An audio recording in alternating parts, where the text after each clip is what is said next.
Hello, everyone. If you like what I'm doing here, please consider subscribing, liking, and commenting. It would really help the channel out quite a bit. Thank you very much. Hello there, friends. It's a mighty nice day here at the Diamond K Ranch. The door of the tack room is wide open, so why don't you come on in? This is Ken Maynard and Tarzan.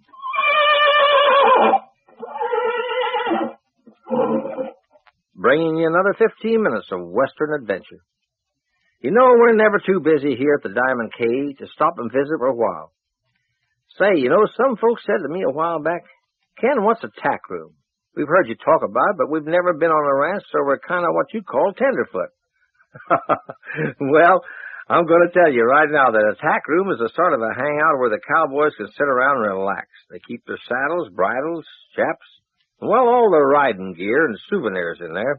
It's sort of a bunk room, too, the living room rolled into one. And I'm telling you this much, it's a mighty cozy place to do some storytelling. I've got a little yarn for you now called Thunder Valley. From the tack room of Ken Maynard's Diamond K Ranch, we're bringing you transcribed stories of adventure, stories of circus life, fascinating tales of the Old West, where cowboys still follow the cattle trails, stories of rodeos and parades, colorful legends of the Red Man, hidden gold and buried treasure. The exciting tales from the Diamond K are told by Hollywood's champion of Western stars, internationally famous Ken Maynard. Now, while Ken's kind of getting you visitors all comfortable in the tack room, I just want to put in my dollar's worth for a second or two. You must have guessed I'm talking about the dollars and dollars worth of entertainment you get with the Diamond K record album of Western stories told by that champion of Hollywood's Western stars, Ken Maynard. But all you have to do is send $1 to get your very own personalized Diamond K record album. That's a pretty big value, buckaroos. You get 4 sides, 2 complete Wild West stories in a beautiful full-color album with pictures of Ken and Tarzan on the front. Now, you can't buy this album in any store. No, sir. Ken only sends these to his friends of the Diamond K. So for some real Western fun, send your name and address to Ken Maynard in care of this station and enclose a $1 bill. And just wait till you hear Ken say hello to you personally right on the record and call you by name. He'll say, Hello, Harvey. Hello, Tom. And in that way, your album is personalized. And it's just as easy as falling off a corral fence to get one. Just send your name and address to Ken Maynard at this station and enclose a $1 bill. Now Ken's all wound up and ready to go with his newest tale of adventure. I'm sure in a fine story mood today. Did you ever get that lazy feeling when the warm summer rolls around? Oh, I do. I like to get out on the highway and just ride and ride. No matter where you go, there's always something interesting to see. I guess we're all a little like Huckleberry Finn, just looking for adventure. Well, sir, along the highway you see signs that say historical marker, 1,000 feet ahead. Did you ever stop and read any of them? Well, you should. You'll find some mighty interesting facts about this wonderful country you live in. True stories about the men and women who followed the ox carts across the wilderness and then built cities and towns in a land where nothing grew except sunflowers and sagebrush. Of course, not all the markers are where folks can find them unless they do a little searching like the one I found on an old dirt road somewhere in the Red River country, a few miles from the Mexican border. I'd been following the river for about 10 miles, trying to find a place where the water was shallow enough so I could cross without a lot of trouble. Well, I drew rein on a sandy knoll and looked around this desolate country. You know, there are times during a man's travels that he'd give most anything just to have someone to talk to, and this was one of them for me. As I looked around, I noticed a weather-beaten old marker by the roadside, half buried in the sand. I dismounted and tried to make out if it was a tombstone or a signpost.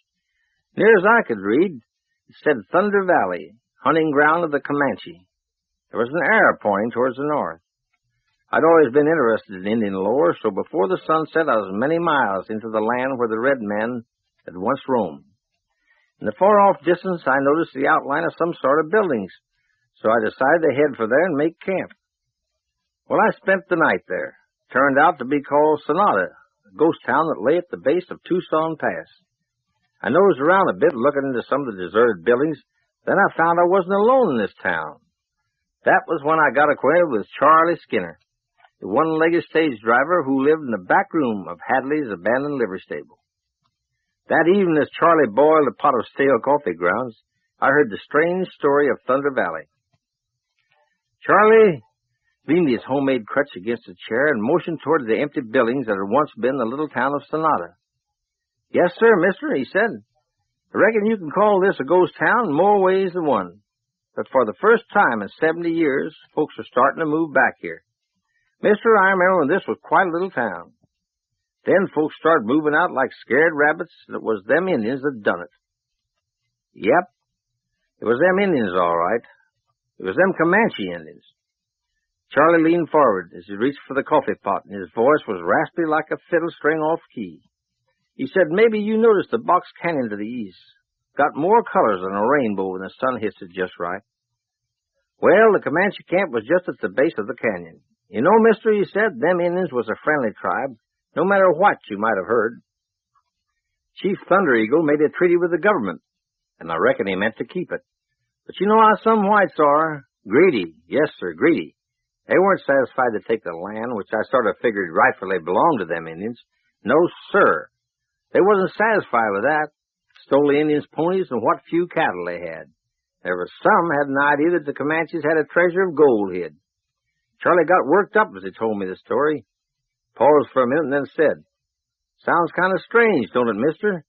White men stealing and plundering from the red man? But that's the way it was. Why, they forced them Comanches back against the rim of the canyon, and during one of their raids, an Indian brave got killed.' 'By ding, mister,' he said, 'that was enough to start a war.' Well, sir, folks, old Charlie was getting kind of excited by the sound of his own voice.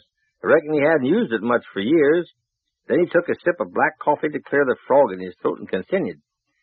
'You know, mister,' Charlie said to me, 'Chief Thunder Eagle was too smart to start a war. He figured out something else. Them Indians had a big powwow back there somewhere in the Box Canyon. You could hear the drums beating for days. They lighted fires at night and called on the Great Spirit. Why, them fires lighted up the whole valley. Folks here got kind of uneasy. They built barricades and forts, and they figured the Comanches would strike any minute. But they were wrong. Instead, Chief Thunder Eagle rode into Sonata with a dozen braves and spoke his piece. The folks in Sonata sort of took it as a joke. Some of them wanted to start war right then and there, seeing as how they were all ready. But they ruled against it, and Chief Thunder Eagle rode back to camp, and the powwow and drums continued for another week. Charlie told me that what the chief said that evening has been told thousands of times, and as near as he could remember it went something like this. The chief said the Great Spirit was very angry at the white brothers who had killed and stolen from the red man, and that a curse had been placed on the land that once belonged to the Indian, and that when the moon was gone, the night was dark, the wind would blow in from the east, and the earth would rumble and shake, and if they did not flee from this land, the Great Spirit would become angry, and many would die. Charlie got up from his chair and hobbled across the room and opened the door. As he peered out in the night, he said, 'You know, mister, it was such a night as this that it happened. A black night, not a single star, a night of terror for Sonata. You know, folks, this has always been one of my favorite stories. It's a doggone full of suspense. I kept wondering what was going to happen. But now let me tell you about something you won't have to wonder about. Only take a second, and then I'll finish the story. You won't have to wonder whether you're getting your money's worth when you send in for a K-shirt. Now, maybe you think that sounds conceited, but I'm not the fellow that makes them. I just wear them because they're made special for me. And I honestly think they're a real big value for only $1. I think you young buckaroos will really like this K-shirt, the colors and the way they fit. I'm sure Mom will like the way they wash and need no ironing, unless she wants to. The K-shirt like I wear, made buckaroo size for you in 2, 4, 6, 8, 10, or 12. Whatever size you wear. Awful easy to get one. Just send me your name and address and write K-shirt and enclose just $1 bill and send it to this station. Be sure to send your size so the fellow can make it to fit you.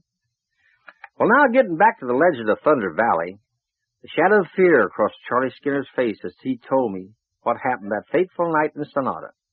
The gentle wind that started in the east, just as Chief Thunder Eagle had prophesied, grew into a roaring howl, and it grew and grew, till the trees shook themselves loose from the ground. The earth rumbled like distant thunder, and the houses shook. Dishes fell out of the cupboards and broke. Barns blew down, and cattle stampeded. and the people clutched to anything as the wind roared and the ground shook.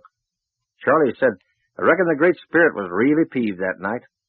When the next morning came, there were some folks who survived who said it was just a natural earthquake that had crossed the valley and wouldn't believe Chief Thunder Eagle had really been able to put a curse on the land.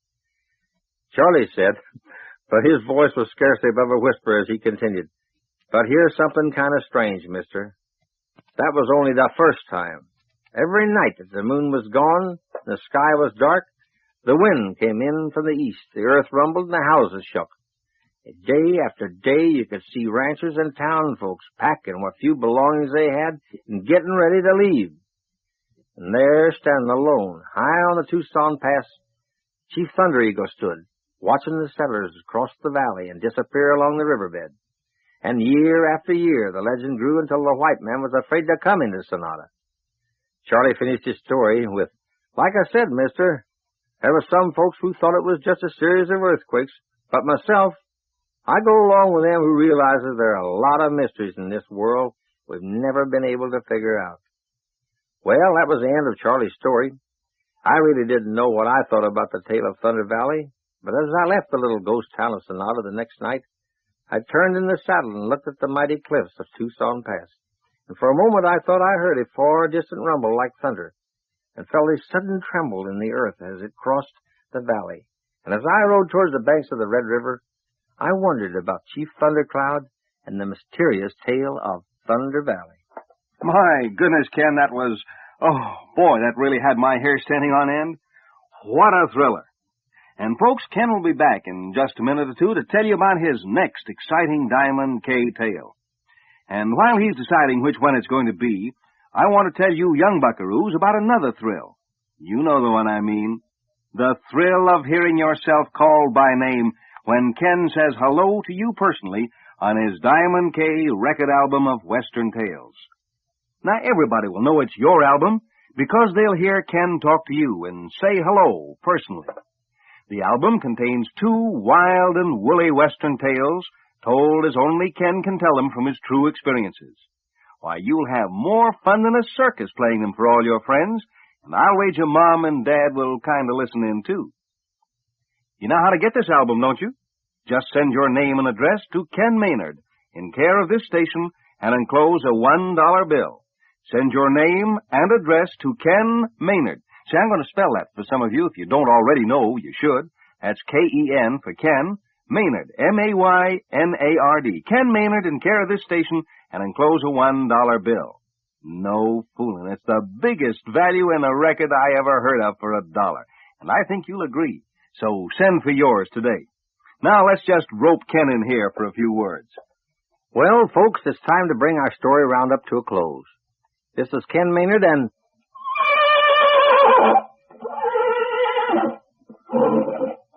Tarzan, closing up the tack room at the Diamond K Ranch till I see you next time, when I'll tell you the story of the Great Stampede. We'll be looking for you. And in the meantime, get them $1 bills in the mail now for some real Western fun. One for the K shirt and one for the Diamond K record album. So long, folks. You've been listening to Tales from the Diamond K, transcribed stories of adventure told by Ken Maynard, internationally famous cowboy and Hollywood's champion of Western stars.